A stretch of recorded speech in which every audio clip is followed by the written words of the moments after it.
Budget 2026 के बाद उत्तराखंड के पहाड़ी इलाकों में नाराजगी बढ़ती दिखाई दे रही है। खासकर बहुप्रतीक्षित बागेश्वर टनकपुर रेल लाइन को लेकर लोगों में गहरा असंतोष है। स्थानीय लोगों का आरोप है कि इस बार भी बजट में इस परियोजना को लेकर कोई ठोस घोषणा नहीं की गई। केंद्र सरकार के बजट 2026 में बागेश्वर टनकपुर रेल लाइन को लेकर न तो कोई स्पष्ट टाइमलाइन दी गई और न ही अलग से बजट प्रावधान की घोषणा की गई। वर्षों से इस परियोजना का इंतजार कर रहे बागेश्वर और आसपास के इलाकों के लोगों को एक बार फिर निराशा हाथ लगी है। स्थानीय निवासियों का कहना है कि हर चुनाव के दौरान नेताओं द्वारा रेल लाइन और बुनियादी सुविधाओं के बड़े बड़े वादे किए जाते हैं, लेकिन बजट के समय ये मुद्दा प्राथमिकता में नजर नहीं आता। हम सालों से रेल लाइन की मांग कर रहे हैं। हर बार कहा जाता है कि योजना पर काम चल रहा है, लेकिन जमीन पर कोई काम दिखाई नहीं देता। क्षेत्र में परिवहन सुविधाओं की कमी को लेकर भी लोग चिंता जता रहे हैं। उनका कहना है कि बेहतर सड़क और रेल कनेक्टिविटी के अभाव में मरीजों, छात्रों और व्यापारियों को भारी दिक्कतों का सामना करना पड़ता है।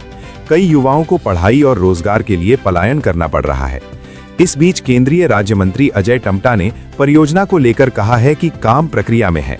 हालांकि स्थानीय लोगों का कहना है कि उन्हें अब ठोस प्रगति और स्पष्ट समय सीमा चाहिए। देखिए, क्या है कि ये रेल को डालना छोटा काम नहीं है, बहुत सूझबूझ का काम होता है। और इसकी जो डीपीआर भी बनती है तो वो काफ़ी प्रकार से हमारे भू वैज्ञानिकों के माध्यम से हमारे बहुत सारे कंसल्टेंट होते हैं जिनकी राय लेने के बाद ही हम करते हैं, क्योंकि उसका ज्योग्राफिक सर्वे टेस्ट भी होते हैं। बहुत सारी प्रॉब्लम्स, बहुत सारी चीज़ों को जोड़ के बनाई जाता है कि हम एकदम ही हमने कह दिया आज बनाना है 2 महीने में दे देंगे।